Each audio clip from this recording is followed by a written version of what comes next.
ئەم کاتە و هەموو کاتێکی ژیانتان باش بینەرانی خۆشەویستی تەلەڤیزیۆنی کۆمەڵە لەم بەشە لە بەرنامەکانە لە خزمەتتاندان بۆ پێشکەشکردنی گەشتی هەواڵەکانی ڕۆژی یەکشەممە. سەرەتا سەرجێڕی چەند هەواڵ.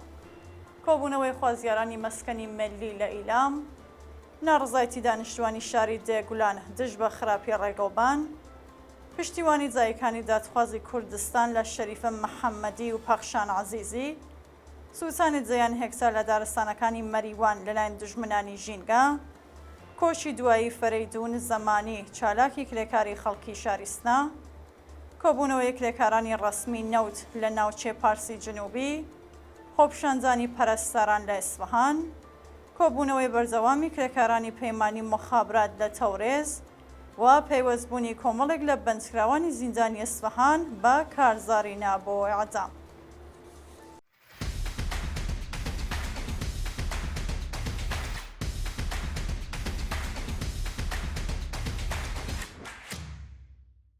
درێژە هەواڵەکان. کۆبوونەوەی خوازیارانی مەسکەنی ملی لە ئیلام.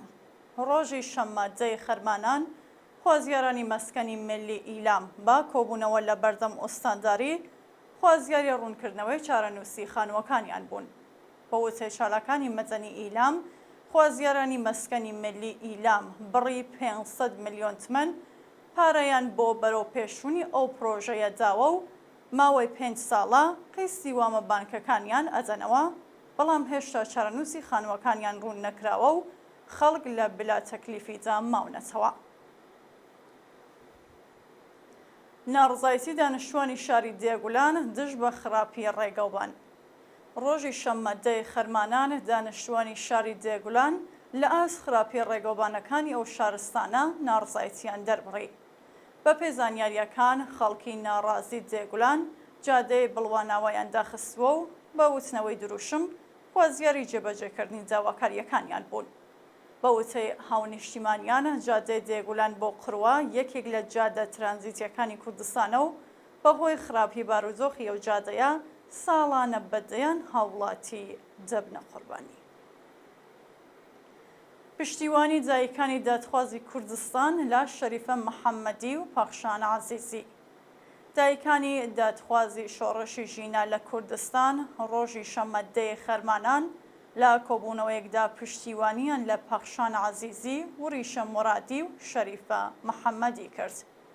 دایکانی دادخوازی کوردستان لە سەروبەندی ساڕۆژی قەتڵی حکوومەتی ژینە ئەمینی و دەستپێکی شۆڕشی ژنجیان ئازادی وێڕای نوێکردنەوەی پەیمان لەگەڵ ئاواتی هەموو گیانبەخشکردوانی ڕێگەی ئازادی و بەرابەری پەیوەستبوونی خۆیان بە کارزاری بۆ ئیعدام ڕاگەیاند و حمایەتیان لە پەخشان عەزیزی و ڕیشە مورادی و شەریفە محەممەدی کرد. سووتانی جەیان هێکتار لە دارستانەکانی مەریوان لەلایەن دژمنانی ژینگە. ڕۆژی شەممە دەی خەرمانان دارستانەکانی شاری مەریوان بۆ جارێکی دیکە لەلایەن هەلپەرستانەوە سووتێنرا و زیانێکی زۆر بە سروشتی ناوچەکە گەیشت. بەپێ راپۆرتی ئەنجومەنی سەوزیچیای مەریوان، پوش و پاوان و دارستانەکانی گوندەکانی مازیبن و بۆڕیار لەلایەن کەسانی نامەسئول بە ئەنقەز سووتێنراوە و سەرقاڵی کۆنتڕۆڵکردنی ئاگرەکان.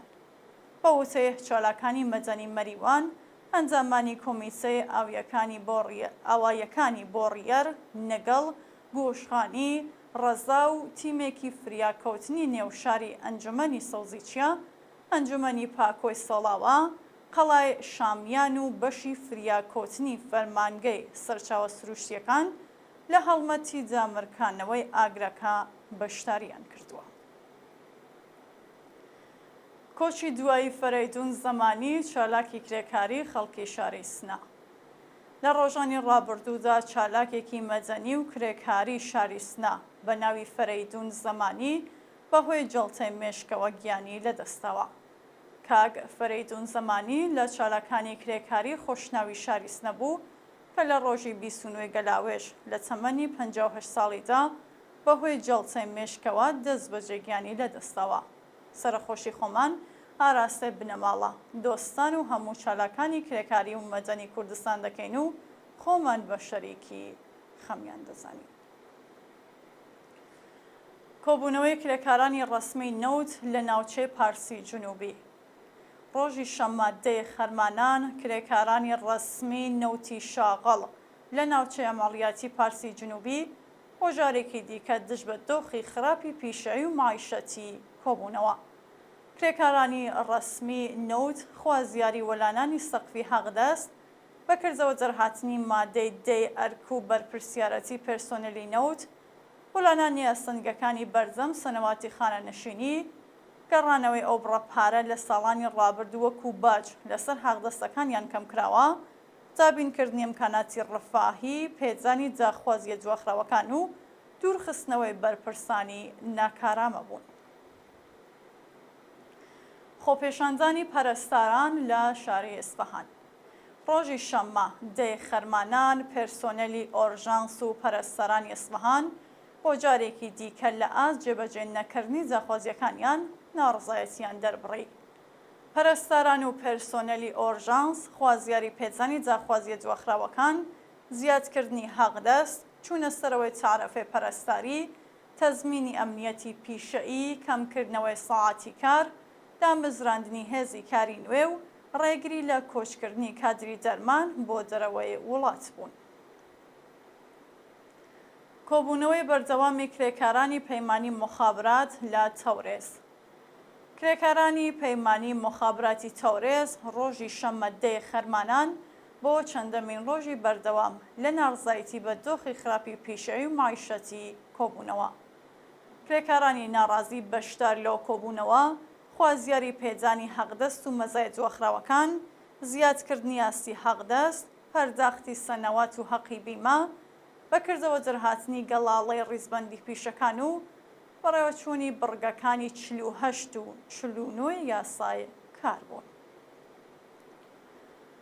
ناڕزایەتی بنەماڵەی توشبووانی نەخۆشیە تایبەتەکان لە تاران.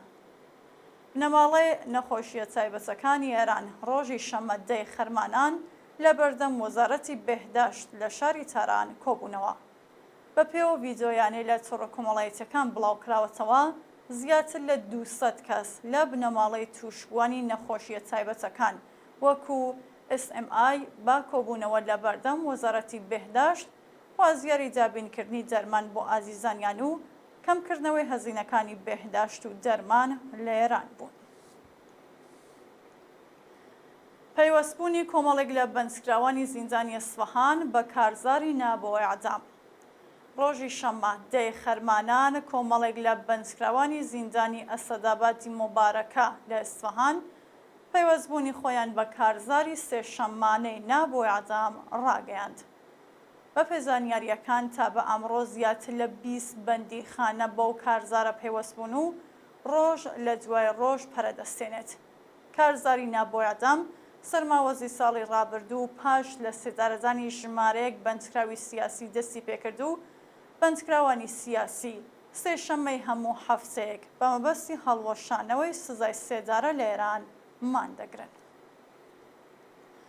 درێژەی سەرکوتی خوێندکاران لە ئێران. لە ڕۆژانی ڕابردوودا 2 خوێندکاری زانکۆی تاران و عەلامەی تەباتەبایی بە ناوەکانی شەیدا ئاغا حەمیدی و سەحرا ڕەزایی لەلایەن دام و دەستگا سەرکوتگەرەکانی کۆماری ئیسلامیەوە لە خوێندن دوورخراونەتەوە. بەپێی راپۆرتی شۆڕای سنفی خوێندکارانی ئێران، شەیدا ئاغا حەمیدی لەلایەن کۆمیتەی ئینزباتیەوە با تۆمەتەکانی تووڕدانی حیجابی ئیجباری و تێکدانی یاسایشی زانکۆ بۆ ماوەی 2 ترم لە خوێندن دوورخراوەتەوە. لە لایەکی دیکەوە حکمی دەرکرانی هەمیشەیی خوێندکارێکی ئەفغانستانی لە زانکۆی عەلامەی تەباتەبایی بە ناوی سەحرا ڕەزایی بە تۆمەتی بەشداری لە بزوسنەوەی ژنژیان ئازادی لەلایەن دیوانی باڵای وڵاتەوە پشتڕاستکراوەتەوە. دووە هەواڵ سەپاندنی سزای 12 ساڵ زیندان بەسەر حسێن شەنبەزادە. ئەمیر ڕەئیسیان پارێزەری حسێن شەنبەزادە ڕۆژی شەممە 10 خەرمانان بە مێدیاکانی ڕاگەیاند کە ئەو بەندکراوە سیاسیە لەلایەن سیستەمی قەزای ڕەژیمەوە بە 12 ساڵ زیندان مەحکوم کراوە.